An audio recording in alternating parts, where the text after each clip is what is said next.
Oh, okay. I guess we're alive. I apologize about that. Sometimes hold on.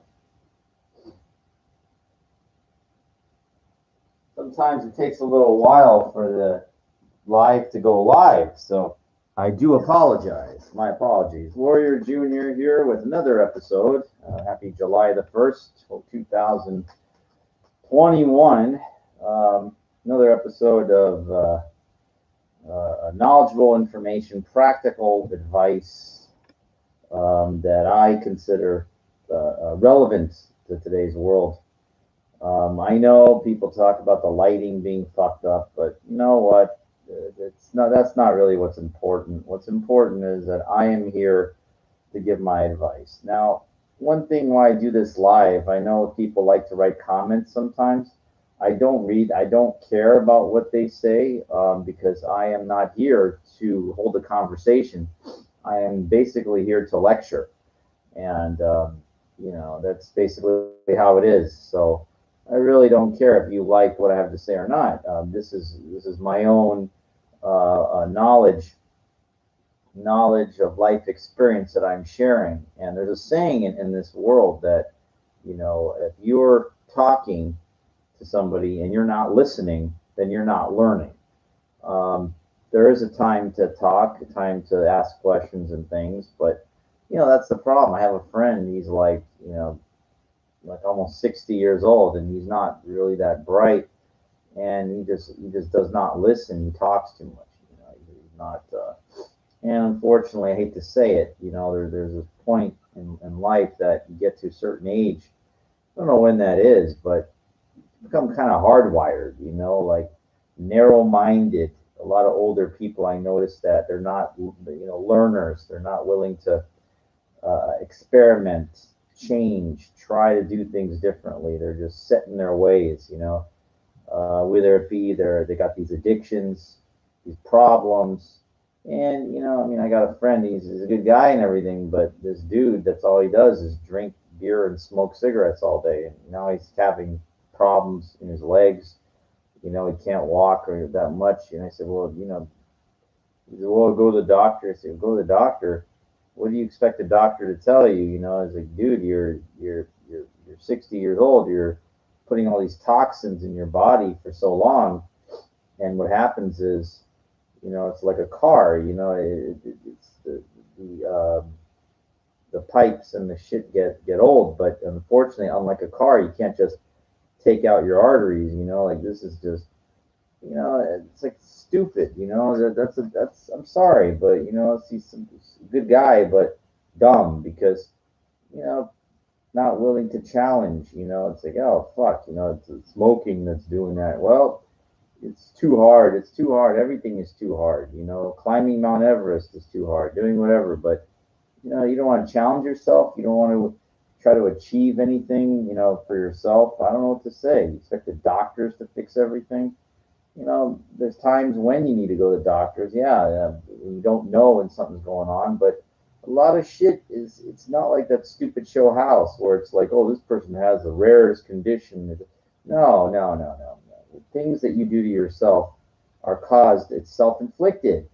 Self-inflicted. Now, of course, there's situations, I know, there's a million different things, but it's just the guy just, I mean, I had this other friend that died. He was a roommate of this guy that drinks and smokes all day.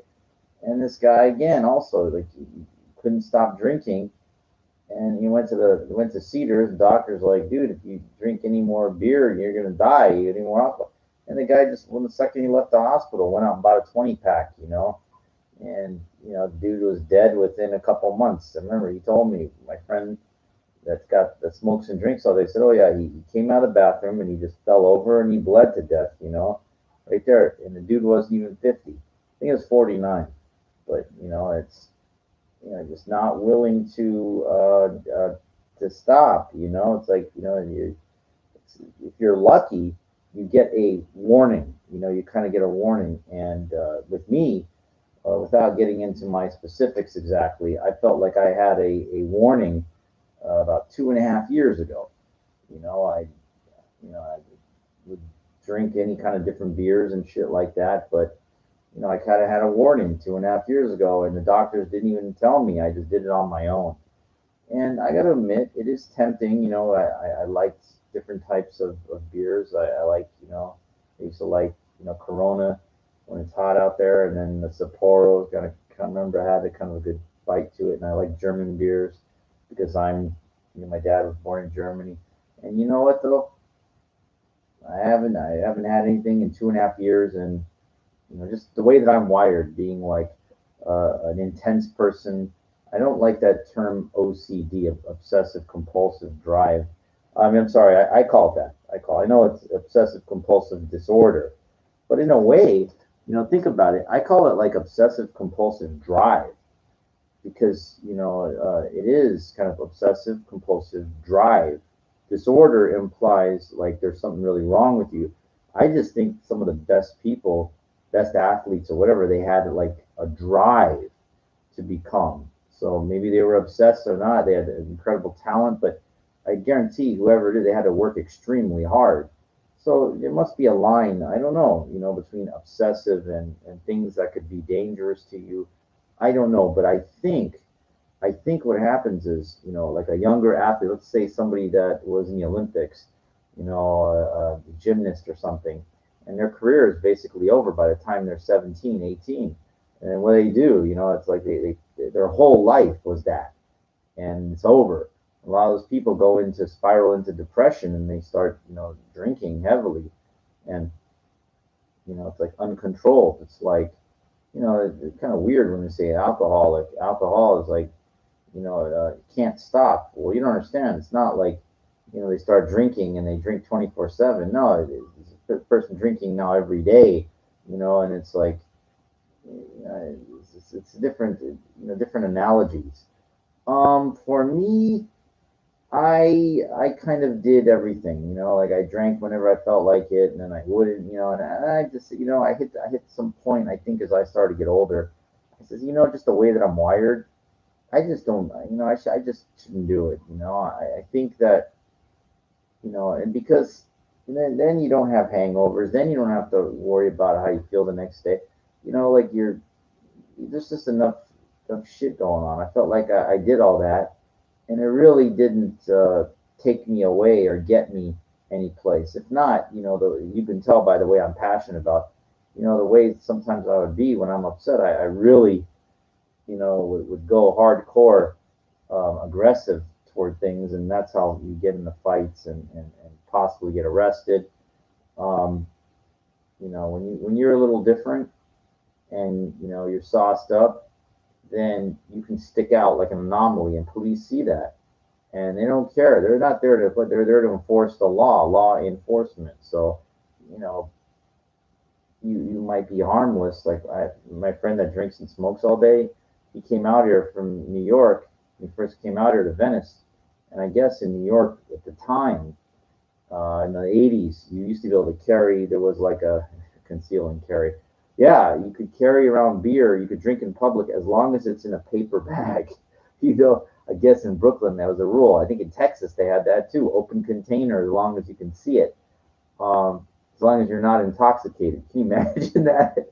You're driving in Texas. You got like your beer ready, drinking, and you're driving. Hey, I'm not intoxicated. No, I'm driving and drinking. It's like that stupid movie Leaving Las Vegas and Nicolas Cage. Where he's drinking the vodka and driving. So I don't want to get. I want to tell you. So my friend, he comes out from New York in years. This is like in the 80s or something, and he's walking on Venice Beach. He's got the beer in a paper bag, and he's walking down in a you know my friend he's not he drinks all the time. So, but for some reason the cop saw it, felt something, and he goes, "Hey, what are you drinking there?" And he says, "Oh, I got my beer in here." My friend shows, and he goes, "You can't drink in public." And he goes, "What do you mean?" And he says, "I'm from New York." And my friend shows his ID, like it validates. It's in New York, you can. And the cop goes, "This is not New York. You can't." And then so he made him pour it out, and then there was a rude awakening. Welcome to Los Angeles. And then what happened? I guess when Giuliani got elected or something, they changed. There's no more walking. You know, and then I'll tell you, even in Las Vegas, I remember years ago, um, I forget how many years ago, you could walk, it didn't matter. You could walk around glass container, cans, whatever, it was all good. And then I think what happened, it started in downtown in the Fremont Street, where now, no, you can't, has to be in a plastic thing or something in a cup. No more bottles, because I guess people were throwing bottles. And then I guess that they said no more cans. So they kind of tightened it up. You can't, and then, you can't drink off the strip. You can't walk around. I remember I did that too. That was kind of fun. Didn't get any problems. Um, then on the strip, I think they it's unenforced, no glass bottles. I remember walking by, like I was going to Stratosphere, crossing the street. I was drinking a Corona in a glass bottle, and right in front of the police, the cars, they didn't even say anything. I guess like tourists, they don't fuck with because it's like just too big of a business. As long as you're not acting like a belligerent drunk, I guess it's kind of unenforced. Um, for some reason, I don't know why. When I went to Vegas, I would always kind of just be happy. I don't know what it is. It's like a magical place in a way. It's and the only reason that I don't live there is because I have not yet been able to successfully get myself in a financial position where I could give up where I live here. You get older, it's not that simple to pick up and go. Um, because then you give up something and then you can't get it back, and you say, "What the fuck did I do?" You want to make smart, informed decisions, not emotional based decisions. Oh, fuck this, I'm out of here. That's an angry, emotional based decision in life, anything. And if you do that, for the most part, it's not thought through properly. So again, it's better to think things through and weigh things out, maybe write things down and figure, okay, well, what does this place, what does this area have that this doesn't have? What am I giving up here? You have to give up something in order to get something. There's always a trade-off. There's always some type of a trade-off. And Vegas, the problem is that yeah, I've seen these condos, far out there for like 100,000. But again, if you go out there, you'll know why. It's far. It could be far removed.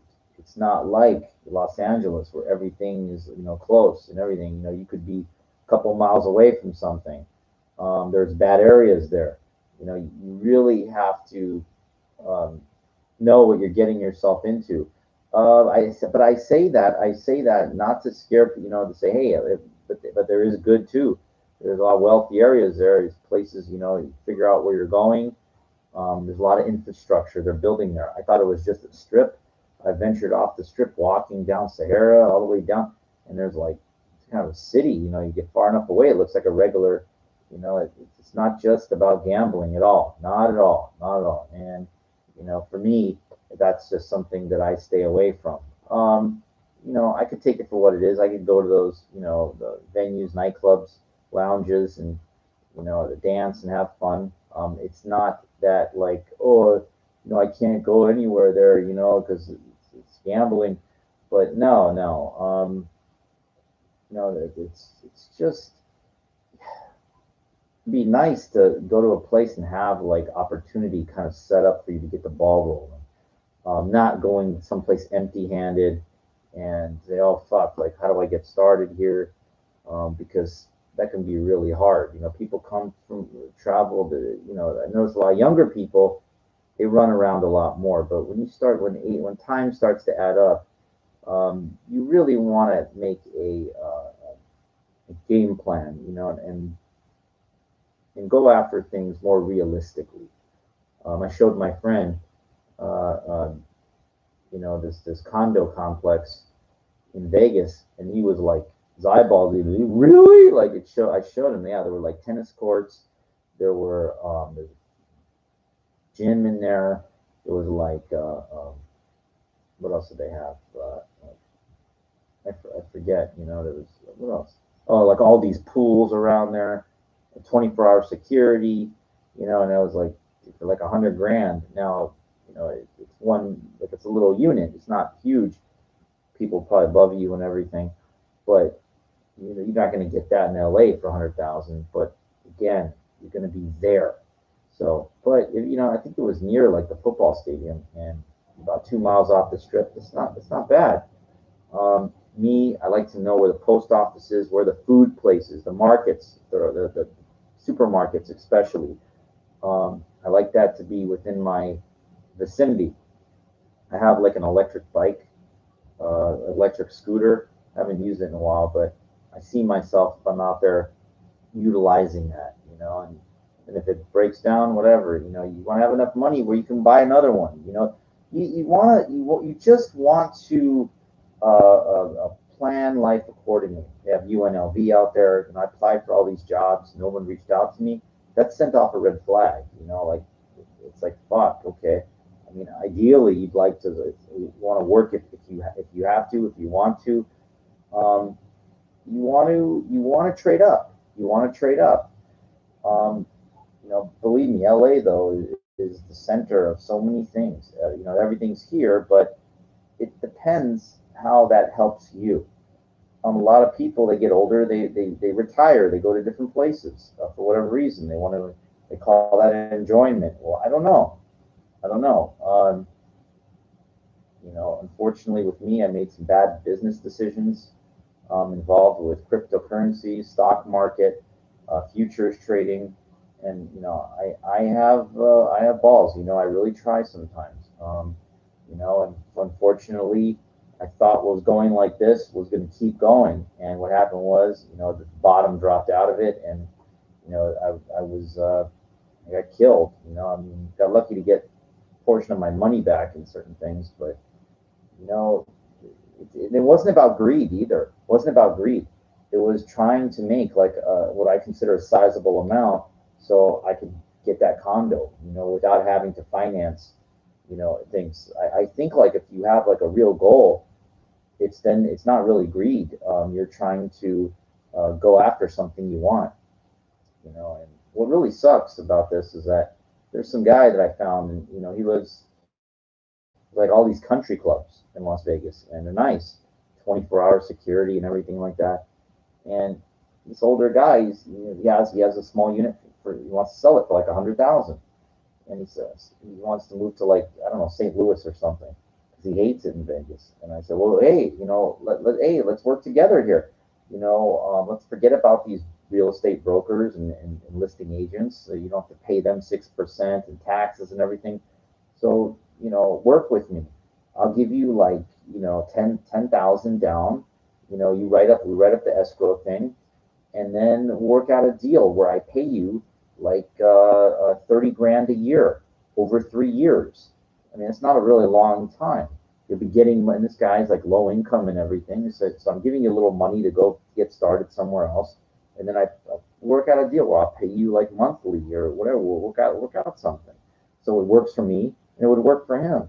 But some of these people, they're just like, they're not willing to, they want it all at once, kind of thing. It's like, well, I understand that.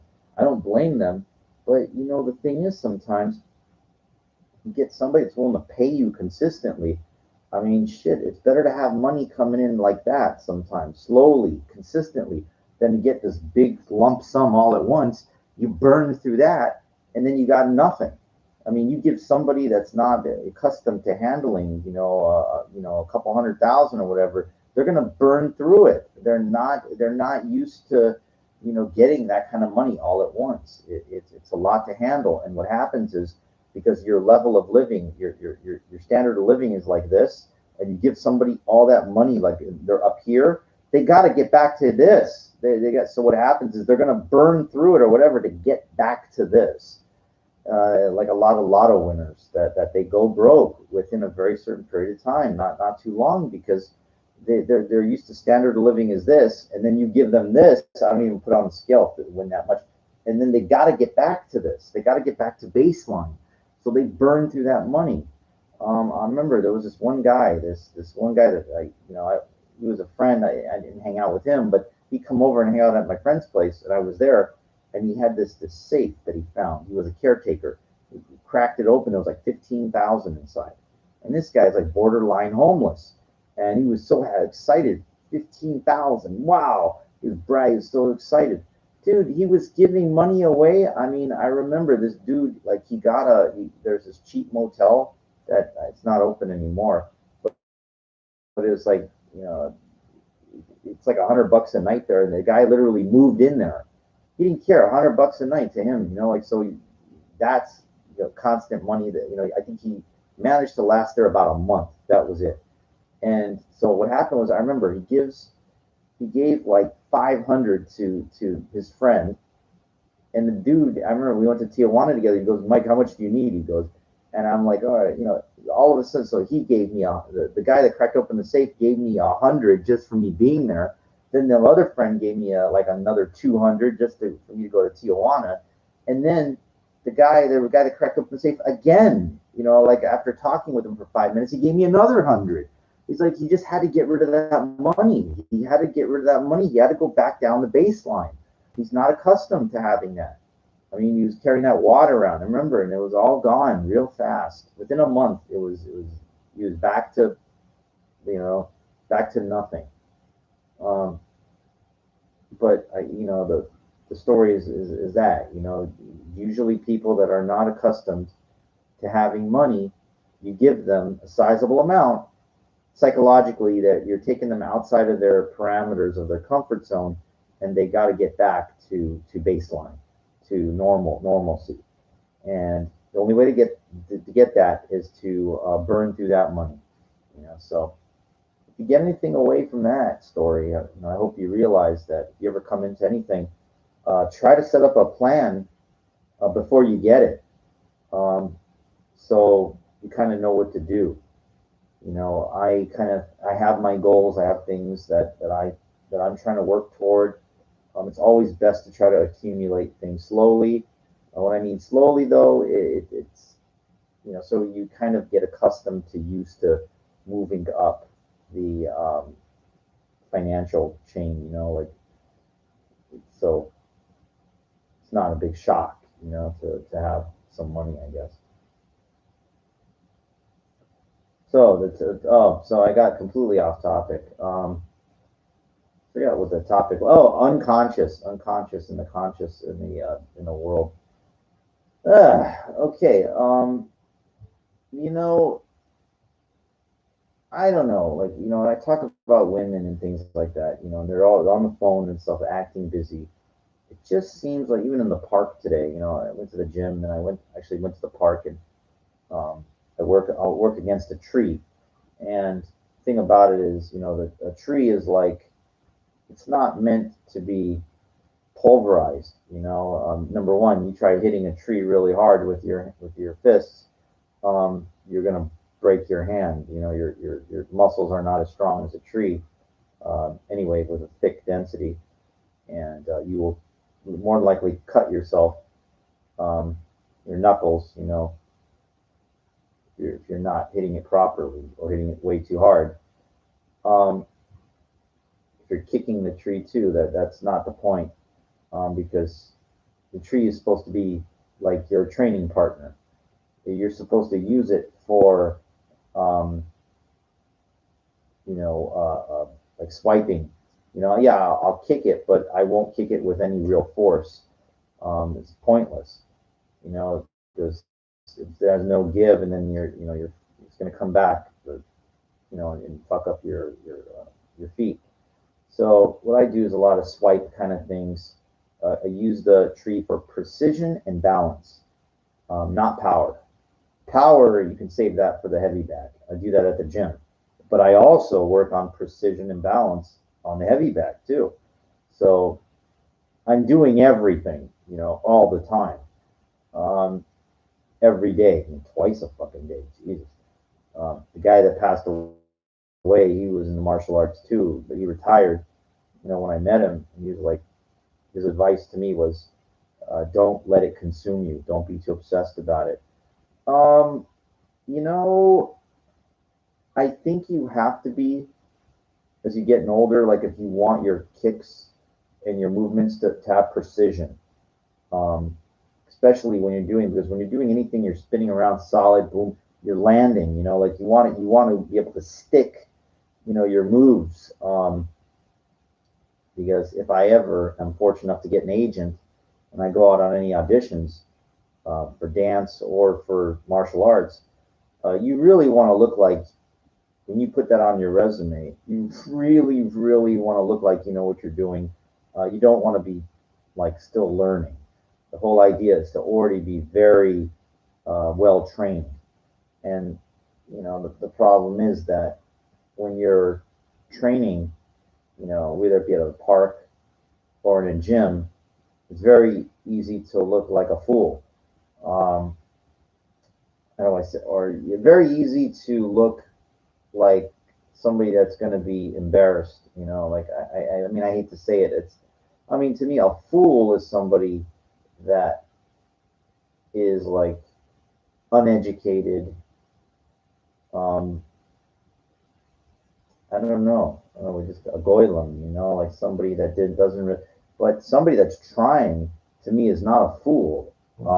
They might look like, you know, like ridiculous, you know, and to be laughed at or something, but they shouldn't be, because you know what happens is if you are practicing properly, you will improve. And the problem is that the people you see on television, you know, the Bruce Lees, Jackie Chan and stuff, you're talking about the best of the best of the best. And what I mean by that is not that they were the greatest martial arts artist of all time. Jackie Chan is by far not. But the thing is, what makes him, he's extremely popular and promoted and an entertainer. So, you know, is marketable and bankable. So, you know, if you want to learn about this shit, you don't watch these guys and try to copy their moves. What you try to do is you start and learn from the absolute basics.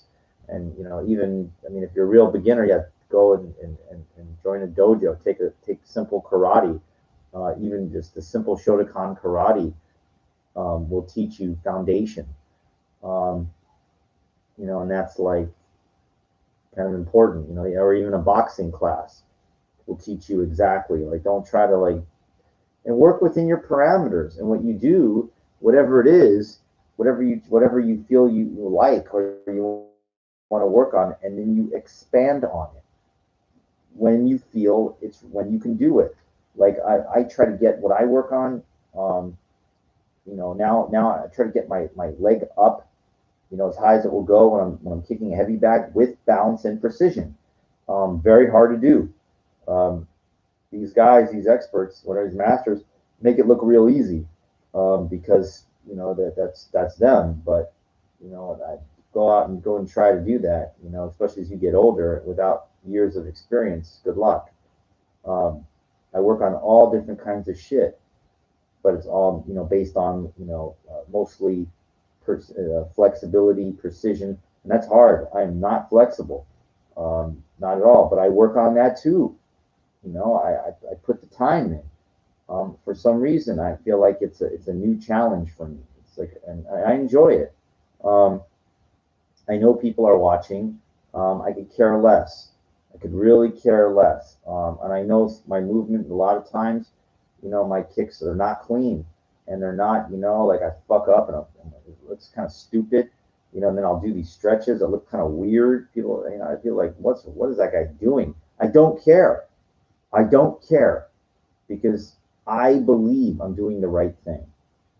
And it's the right thing because I've done my research and watching. It's not just making up things. I mean, sometimes, you know, I go what I think, you know, through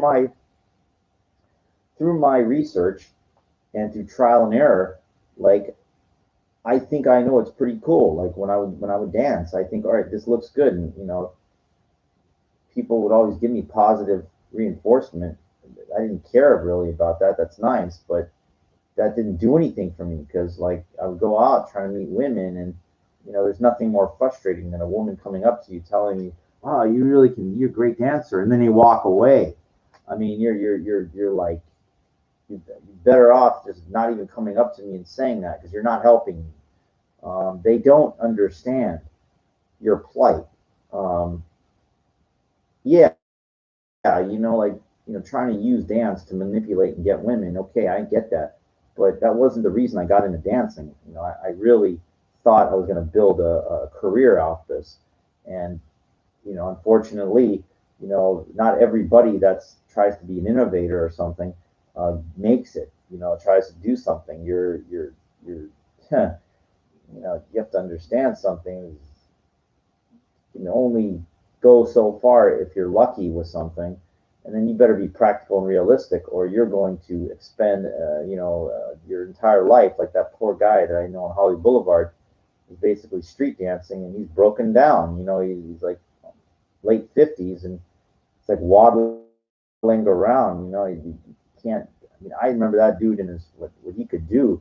Forget about it. Like it's because I competed, I battled, I've gone up against crews, I've gone up against fucking in competitions, dude. I took on everybody, um, and I've seen if there's anybody that was out there, either I've heard of them or I know who they are, or I've seen them.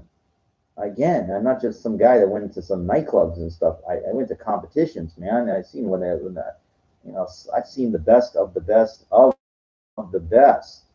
Um, and that's it. It's like I've seen the Bruce Lee of street dancing. His name is Salah. You can look him up if you want. Salah. Go ahead and look at what this fucker can do. The best of him. Okay. It's like if Charlie Chaplin was alive today.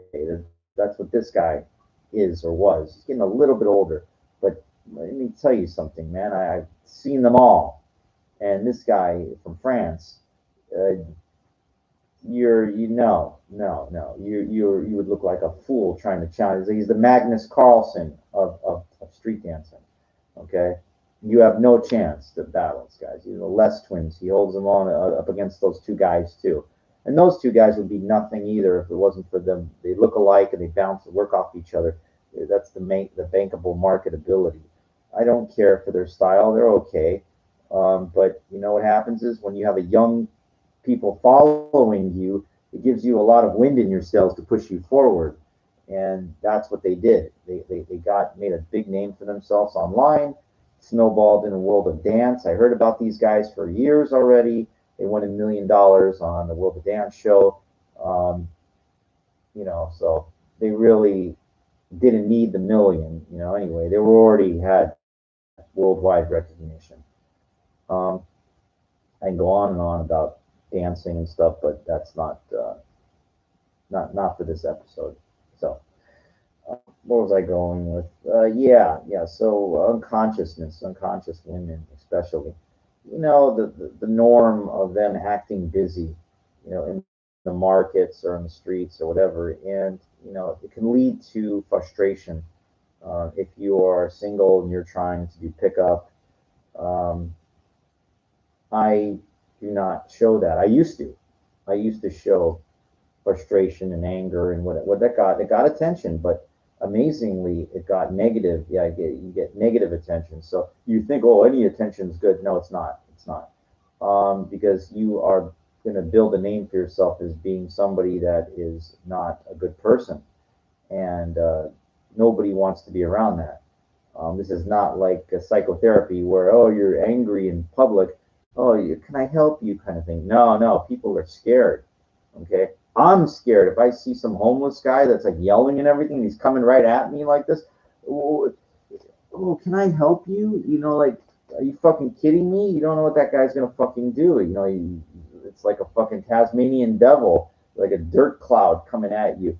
And like there's some guy today, he wasn't yelling and everything, but he was coming at me, some disheveled looking guy, and I just moved my body position, and try. I don't know what the fuck he was trying to do, but I almost said, dude, get the fuck away. It's important, and I remember this. If somebody approaches you, and for whatever reason, and you're feeling comfortable, you tell them, go away. Like real stern. Say that. Go away. You will. It's really important. Hold ground, like the 300. Go away, and say it kind of loudly with a solid voice thing, and they will think twice. And if they don't go away, whatever, just create space between you and whoever. Do not let them get in striking range of you, you know. And if they do come after you like that, I always carry a mace on me at night. I can't believe I haven't sprayed.